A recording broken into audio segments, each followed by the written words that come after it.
नमस्कार, आपला आषाढ महिना सुरू झालेला आहे। आषाढ महिन्यात कापण्या बनवायची पारंपरिक पद्धत आहे। बऱ्याच जणांना कापण्या कसं बनवतात हे माहिती नसतं। कापण्या बनवायची पद्धत खूपच सोपी असते। चला तर तेलकट नसणाऱ्या कापण्या बनवायला सुरुवात करूया। 2 वाटी आपण गव्हाचं पीठ घेतलेले, मैदा वगैरे वापरायचा नाही। तुम्हाला जर जास्त कापण्या बनवायच्या असेल तर याच्या दुपटीचं पीठ घेऊ शकता। जर कमी करायचं असेल तर 1 पटीचं पीठ घेऊ शकतात। या ठिकाणी गव्हाचं पीठ आपण 2 वाट्या घेतलेलं आहे। 1 वाटी फुल भरलेली सेंद्रिय गूळ घेतलेला आहे। आपण गूळ जाडच कापून घेतलेला आहे, बारीक केलेला नाही, कारण आपल्याला गुळणी बनवायची आहे गुळाची। खसखस आपण 1 चमच वापरलेली आहे। तुम्ही नाही जरी खसखस टाकली तरी चालेल। मी या ठिकाणी 1 चमच बडीशोप घेतलेली आहे मिक्स, तुम्ही साधी पण बडीशोप वापरू शकता। ही आपण 2 चमच तीळ घेतलेले। तीळ आपण भाजलेली नाही, कच्चीच घ्यायची। 3 चमचे बेसन पीठ घेतलेले आपण छोटे। बेसन पीठ कमीच वापरायचं आहे, जास्त वापरायचं नाही। आता हे गव्हाच्या पिठात बेसन पीठ मस्त मिक्स करून घ्यायचं। बेसन पीठ टाकल्यावर कापण्या कुरकुरीत येतात मस्त। 1 छोटं पातेलं घ्यायचं, त्याच्यात गूळ टाकून द्यायचं। गुळाच्याच कापण्या बनवायच्या, साखरेच्या बनवायच्या नाही। पावसाळ्यात वातावरण थंड असल्यामुळे गुळाच्या कापण्या चांगल्या असतात। आता गुळामध्ये पाणी किती टाकायचं याच्यामुळे लोकांचे भरपूर टेक्निक चुकते। आपण बरोबर 1च ग्लास पाणी घेतलेलं आहे। जास्त पीठ घट्ट पण नाही व्हायला पाहिजे, पातळ पण नाही व्हायला पाहिजे, मिडियम पीठ मळायला पाहिजे। आता ही गुळणी बनवायची आहे आपल्याला, ती मिडियम फ्लेमवर ठेवून द्यायचं।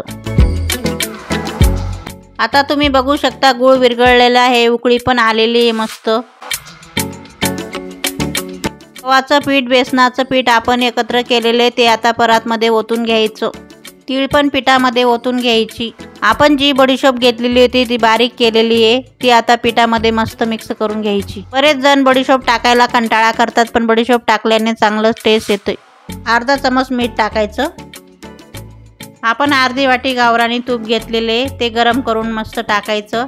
गावरानी तूप टाकल्यानंतर मस्त खुसखुशीत येतात। मस्त पिठात मिक्स करून घ्यायचं। तूप गरम असल्यामुळे आपण चमचाने मिक्स करतोय, नंतर थंड झाल्यावर मस्त हाताने मिक्स करायचं। आपण दरवर्षी कापण्या बनवतो, खायला अगदी खूप टेस्टी असतात। लहान पोरं पण आवडीने खातात। आपल्या चॅनलमध्ये पहिल्यांदाच कापण्या टाकलेल्या आहेत आपण। पीठ चांगलं मिक्स करायचं, मस्त हातात गोळा बनेल असं।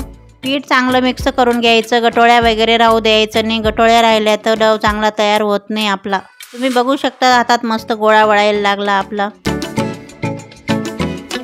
आपली गुळणी तयार झालेली आहे। आता आपण चाळणीने गाळून घ्यायची। गुळणी शक्यतोवर गाळूनच घ्यायची, कारण खडे वगैरे असू शकतात। आता आपण गुळणी चमचाने चाळून घ्यायची, मस्त एकजीव करून घ्यायचं। पीठ मळताना अशी काळजी घ्यायची, जास्त नरम पण मळायचं नाही, कडक पण नाही, मस्त मिडियम पीठ मळायचं।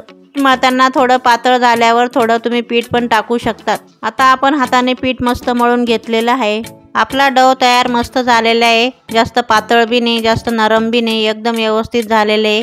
कापण्या एकदम भारी येतील आपल्या। आता आपण छोटे छोटे मस्त गोळे बनवून घ्यायचे। यांना पीठ लावायची गरज नाही, तेल लावायची गरज नाही, असंच आपण लाटू शकतो। गोळा तयार झालेला आहे। आता आपण लाटायला सुरुवात करायची। लाटताना तेल लावायचं नाही, तेल न लावताही लाटू शकतो। आपल्याला पीठ लावायची गरज नाही, अगदी सहजपणे लाटलं जातं। लाटताना खसखस टाकून द्यायची, मस्त पुरीमध्ये दाबली जाते।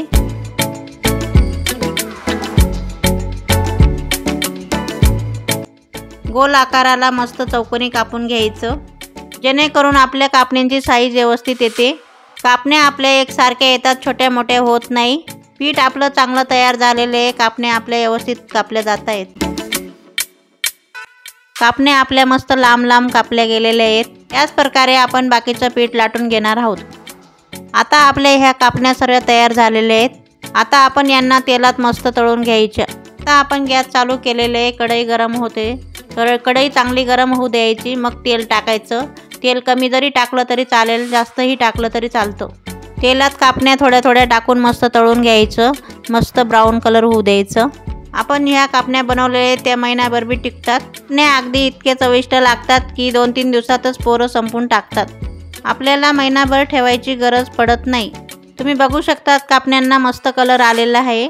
आपल्या आता कापण्या तळून झालेल्या आहेत। आपण तेलातून आता कापण्या काढून घेणार आहोत। आपल्या कापण्या मस्त तळून झालेल्या आहेत, तेलकट पण आलेले नाही आहेत, कलर पण चांगला आलेला आहे, कुरकुरीत पण छान झालेले आहेत. मी ही रेसिपी नक्की ट्राय करा. मला कशी वाटली रेसिपी कमेंट करा, लाईक करा, सबस्क्राईब करा, शेअर करा. थँक्यू.